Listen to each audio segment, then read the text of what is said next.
Alright, so a while back I did some videos on doomsday prepping and the doomsday prepper fantasy that after some doomsday event, people are going to be using gold and silver to buy things.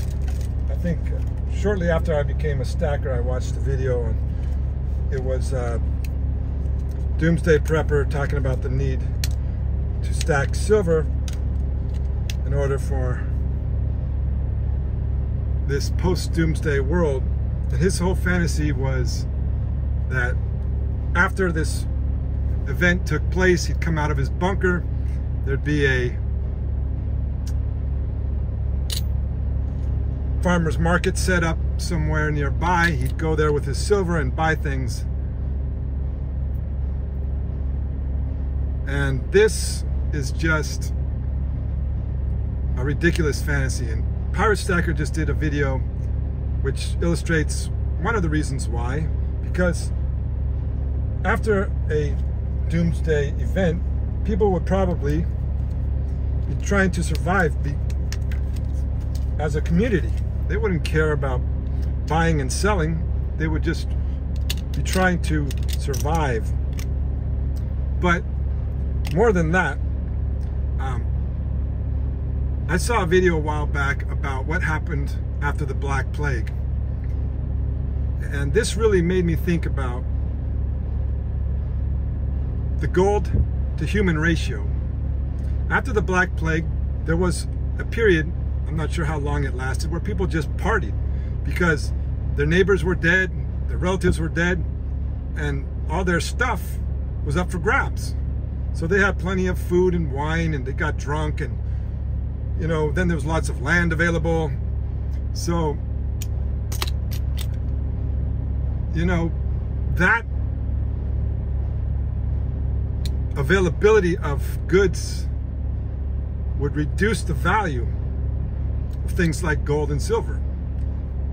So what is the gold to human ratio right now? And what I mean by that is all the available gold that's locked up in vaults and, you know, above ground, not that is in the ground, but all this available to humans, all the gold. If you took it and divided it up evenly among all the people on the planet, how much would each individual get? Well, everyone would get 1 ounce of gold. The gold to human ratio is 1 ounce of gold. So what if, let's make the math easy.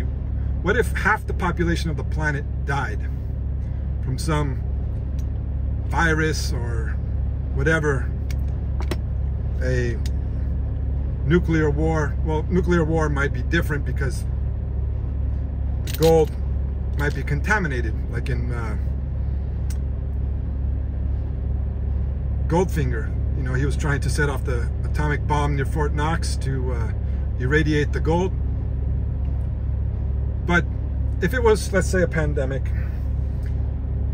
and half the population of the planet died off, then the gold to human ratio would become 2 ounces. So you can see the value of gold would drop. That's one of the flaws of this fantasy. Now, personally, I wouldn't bother prepping for doomsday because the chances are you're not going to survive doomsday. I would prep for the things that are more likely to happen. The bad day. As I did a series of videos back in the day called I'm Not a Doomsday Prepper, I'm a Bad Day Prepper. Well, the bad days are more likely to happen than doomsday. And when those bad days come, that's when the gold and silver will be there to save you. Now, I don't know about you, but I've had to go to the pawn shop to make rent. I had to sell my TV, all my electronic stuff, and it sucked, especially, you know, when you're unemployed and you need to sell your TV. You know, it's like, what are you gonna do, right, for entertainment? But anyways, that's one time when you definitely be handy to have a stack to dip into.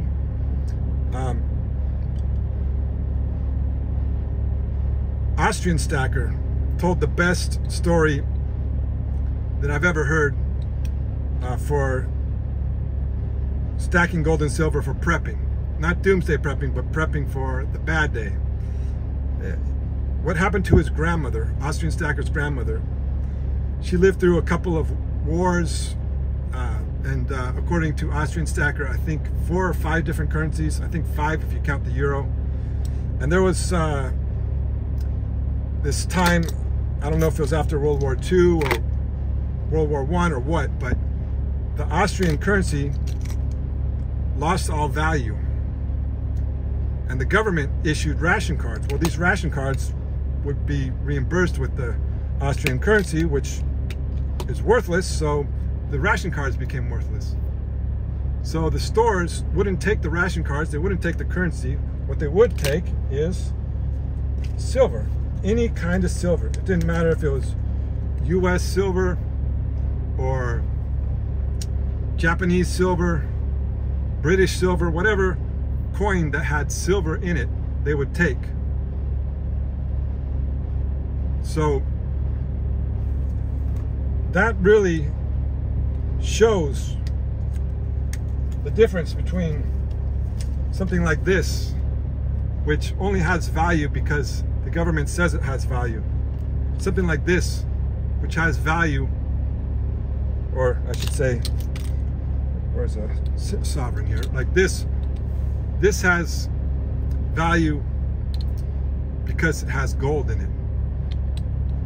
Not just because the government says it's worth whatever value. The government says this is worth, how much does it say?